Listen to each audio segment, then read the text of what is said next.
Relax, Renan. I'm just here to congratulate you on your grand achievement.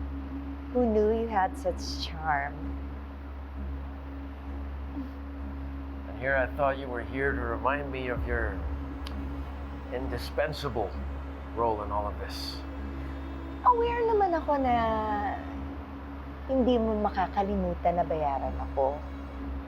I mean, yung utang mo sa akin. At just in case you get too wrapped up in your victory lap, I just want to remind you who helped you get this far. At isang utang pa yan na sisiguraduhin kong mababayaran mo sa akin. Congratulations again.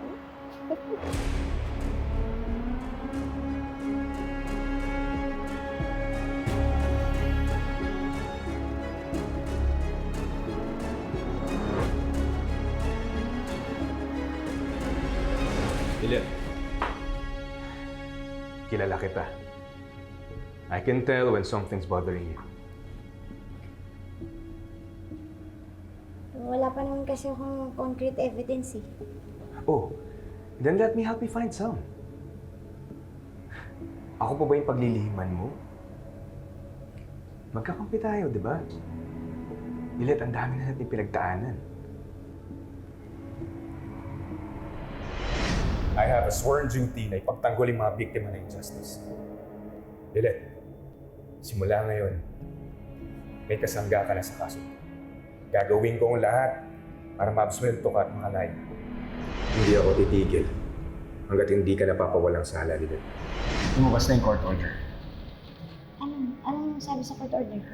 Dismiss na yung kaso laban sa'yo. Narinig ko kasi si Attorney Alon tsaka si Mr. Zhao. Sabi ni Attorney Alon, kailangan niya daw ng malaking halaga ng pera. Tapos may utang pa pala siya kay Mr. Zhao. What? Paano mangyayari yun? Paano magkakautang ang isang magaling na lawyer na hindi nawawala ng kliyente?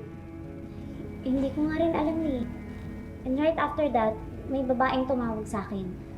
Ang sabi niya, may ibang babae daw si Attorney Alon at mahal niya daw yung babaeng yun. Ano? Nakakagulat nga rin eh. Well, that's a strong accusation. But it's hardly admissible without more proof. Siyempre, alam ko naman yun.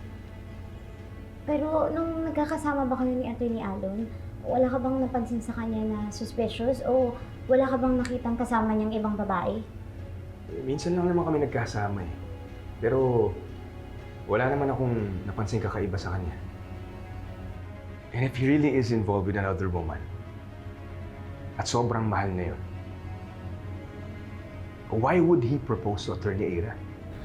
Unless nag-propose siya, hindi dahil mahal niya to. May iba siyang motibo? Ganun ba?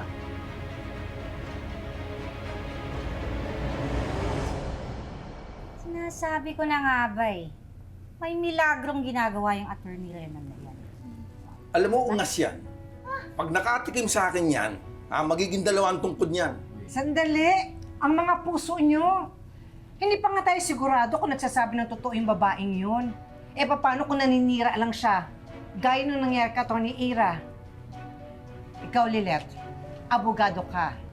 Alam mo na hindi dapat basta-basta naguhusga ng ganun-ganun lang sa isang tao kung wala naman talagang ebidensya. Point naman po kayo, Tinang. Tsaka wala naman pong mawawala kung aalamin natin kung totoo o hindi yung sinasabi ng babaeng yun.